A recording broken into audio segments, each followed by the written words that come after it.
Hello everyone, welcome to day 5th of November Lead Code Challenge, and I hope all of you had a great Diwali yesterday. Without much ado, let's look at today's question. Today's question is arranging coins. It's an easy level question on Lead Code, and let's just start with understanding the question. Here we are given n coins. We need to build a staircase using these coins, and we need to tell the number of rows that will be filled using these n coins completely.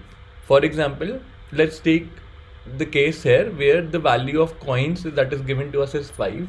We build the first staircase using 1 coin, the second staircase row using 2 coins, and the last row is incomplete, and we fill in 2 coins in that row.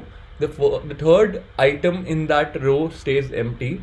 How many rows are completely filled with coins? 1 and 2. The answer is 2. Let's take another example. The value of total number of coins that is given to us is 8. How many rows will be completely built using these 8 coins? It is 3. Let's walk through the example. The first row has 1 coin, the second row has 2 coins, third row has 3 coins, and up till here we have exhausted 6 coins in total, 1 plus 2 plus 3. 2 coins are left and the last row remains empty with due to the vacancy of 2 coins, and 2 coins got filled in here. So the number of rows that are completely built is 3. Now let's look at the presentation that I have created for this, arranging coins, Lead Code 441. It's an easy level question on Lead Code, and I also feel the same. So let's get started. Let's take two cases where the value of n, the total number of coins that is given to us, is 6 in one case. In another case, the value of n that is given to us is 5. So let's start the iteration. Let's start building the staircase. Initially, the row count is initialized to 0 because we haven't built any row. What is the staircase value with each iteration? We will take a counter for it, and let's start with the staircase size SS as 0. Let's build the iteration. The value of n that is given to us is 6. So what we will do, we'll increment the value of staircase size. The staircase size gets incremented by 1.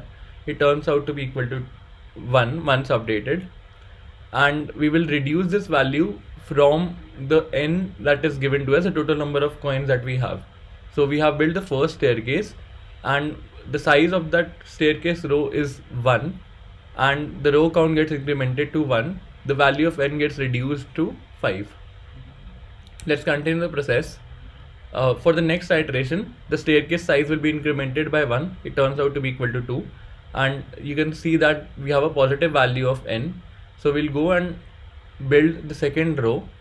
So second row gets built in with coins CC. So it represents CC here, and the row count gets incremented to 2. The value of n gets reduced to 3. Let's proceed ahead. For the next iteration, staircase size will be incremented by 1. It would be updated to 3, and we will go ahead and build the third row of the staircase, and we'll fill in 3 coins there. The row count gets incremented to 3, and the value of n gets reduced to 0.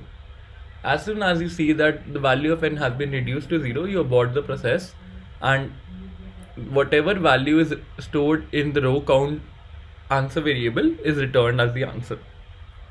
Let's walk through the second case. Let me just change the color of pen here, and let's define those 3 variables again. The row count is initialized to 0, the staircase size is initialized to 0 again, and let's start building it. For the first iteration, the staircase size gets incremented by 1, so we'll start with 1, and the value of n that we have is 5. So we'll go ahead and build the first staircase. The first coin gets placed in the first row of the staircase. The row count gets incremented by 1, and the value of coins that we have gets reduced by 1 for the next iteration, and we see that the value is updated to 4. The value of staircase size gets incremented by 1 for the second row, and we'll go and fill in 2 coins in the second row, and we'll update the row count variable row count variable gets updated to 2. The value of n gets reduced by 2, gets updated to 2. Let's go and fill the last row. And what do you see here? That the staircase size is updated to 3 for the next iteration. We actually need 3 coins, but how many do we have? We only have 2. So what do? We again proceed ahead and reduce the value of n.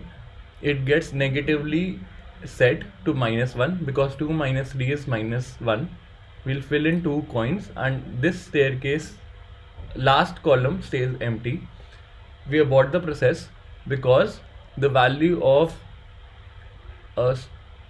n has been reduced to negative, and since we tried building the third row, we increment the value of RC to 3, the row count to 3. Now we have to make a decision either to return the row count value exactly as it is, or we need to reduce it by 1.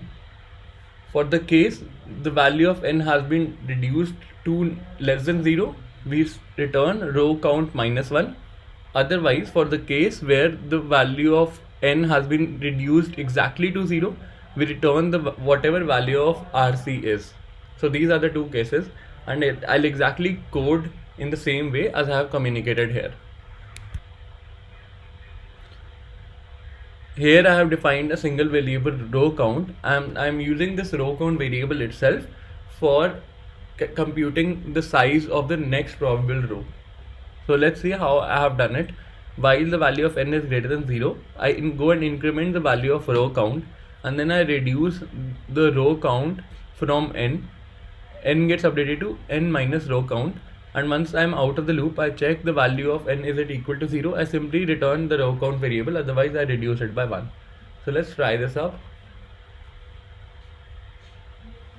Accepted. This brings me to the end of today's session. I hope you enjoyed it. If you did, please don't forget to like, share and subscribe to the channel. Thanks for viewing it. Have a great day ahead and stay tuned for more updates from Coding Decoded. I'll see you tomorrow with another fresh question. But till then, goodbye.